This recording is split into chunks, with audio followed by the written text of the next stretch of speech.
Summary of the Sun is also a star by Nicola Yoon. Natasha, who is 17 years old, packs her phone, headphones, and physics schoolwork and goes to the USCIS building in Manhattan, even though her mother Patricia strongly objects. Although her dad, Samuel, just looks angry, her little brother, Peter, is happily packing boxes while Bob Marley plays loudly in the background. They are illegal aliens and are being sent back to their home country today. Natasha thinks this is her last chance to say she wants to stay in the US. It takes Irene a long time to look through Natasha's things at the USCIS building, which makes her late for her meeting. She looks at Natasha's phone case for a long time. The picture on it is the cover art for Nirvana's record Nevermind. Irene later listens to the record and learns more about Kurt Cobain. She then plans to kill herself. She has been considering it for some time now. At the same time, Lester Barnes, a new agent, agrees to meet with Natasha. He finally gives her a business card for an immigration lawyer in town named Attorney Jeremy Fitzgerald, even though she is upset that he doesn't care about her. She makes plans for a meeting later that same day. At the same time, Daniel is getting ready for his Yale admissions interview.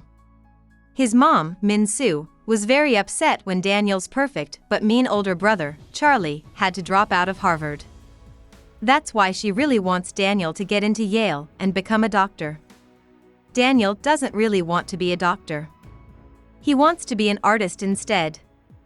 Just as Min Soo tells Daniel not to be like Charlie, Charlie walks into the kitchen. Daniel chooses to leave the house early and take the train into the city to get a haircut before his appointment. A few stops away from Daniel's, the train driver tells the people on board to go find God. Daniel makes up his mind to walk the rest of the way and trust that fate will lead him. For some reason, it seems like a sign for him to follow Natasha into a record shop called Second Coming Records. Rich ex-boyfriend Rob is making out with a girl named Kelly in the record shop, and Natasha sees him. Natasha and Daniel are both shocked that Kelly is taking music. Daniel scares Rob away when he comes up to Natasha and accuses him of stealing. Natasha doesn't want to make friends, so she leaves the shop without telling Daniel who she is. He stays behind as she walks out of the store and watches her get lost in her music at a red light.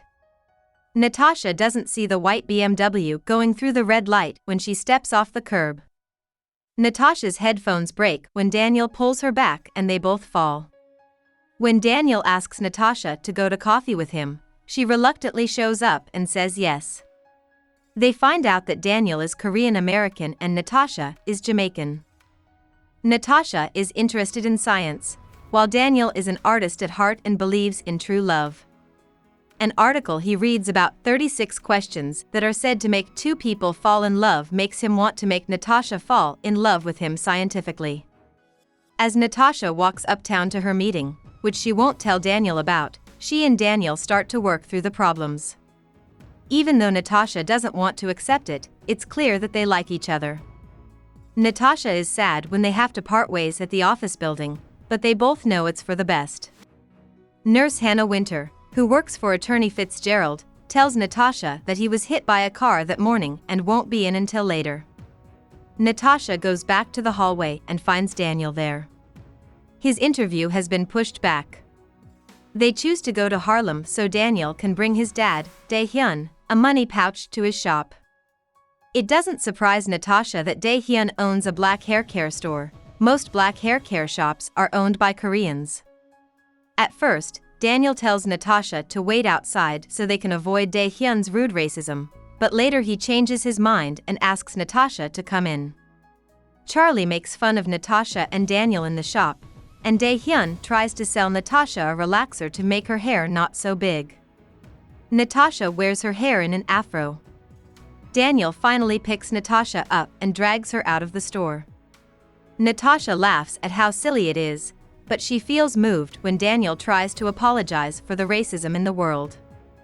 Daniel asks Natasha to have lunch at his favorite Korean place, and she says yes. They talk about how hard it is for them to get along with their dads on the train into the city. Natasha doesn't say anything embarrassing about the food, but the waitress is rude and won't bring her a fork. Daniel says he's from Korea, but he was born in the United States. She doesn't get it. It's Korean singing, and Daniel takes her next door to do it after dinner. There aren't many people in a doorbang room. Instead, people sit in small chairs. Daniel's voice sounds great as he sings an ABBA song. Natalie screams through a terrible cover of a sad Soundgarden song, and then she and Daniel kiss. Natasha is feeling emotions she has never felt before. When she realized she wasn't so upset about Rob, she thought she might not be able to love again. The kiss is strong, and then they stop. Natasha has to tell herself that the busy city is real life when she is outside on the street. On the train to the Museum of Natural History, she starts to shut down. Daniel asks her what she's scared of, which leads to a fight when they get to Central Park. Daniel is mad that Natasha won't accept that she likes him, and he does not understand why Natasha tells him that she is an illegal immigrant who will be sent back to her home country in just a few hours. They fight and part ways. Natasha still visits the museum and checks out the Hall of Meteorites. She thinks it's silly for two people to fall in love when you think about how many small things had to go right to make the world. Daniel writes sad poems, and as Natasha goes back to Attorney Fitzgerald's office, the narrator finally tells her what happened between her and her dad. Samuel came to the US to become an actor, but he quickly lost interest and stopped going to movies. He finally got a part in his favorite play, A Raisin in the Sun, a few months ago. Patricia wasn't pleased and swore she wouldn't go to opening night. Samuel drank too much after the play and was arrested for DUI. During this process, he told the officer that he did not have the right papers to be in the country, which led to the removal notice. Lawyer Fitzgerald doesn't understand why Samuel would do something like that, but he thinks he can change the notice. Natasha is happy and chooses to go back to Dae-hyun's shop to find Daniel and tell him the good news. Daniel goes back to his dad's business to talk to Charlie. Daniel figures out that Charlie failed at Harvard because he was no longer the best as he and Charlie fight. After the fight, Dae-hyun tells Daniel that he won't give him any money if he doesn't agree to become a doctor at Yale. The narrator says that Dae-hyun only wants to give his boys a better future because he himself lived in poverty in Korea, and he has very clear ideas about how to do that. Daniel makes the choice to go back to Natasha's building in Manhattan in the hopes of finding her. They both give money to a street musician while at the Manhattan train stop, but neither of them knows it. Charlie agrees to give Natasha Daniel's phone number when she gets to the store, which the narrator says is the nicest thing he'll ever do.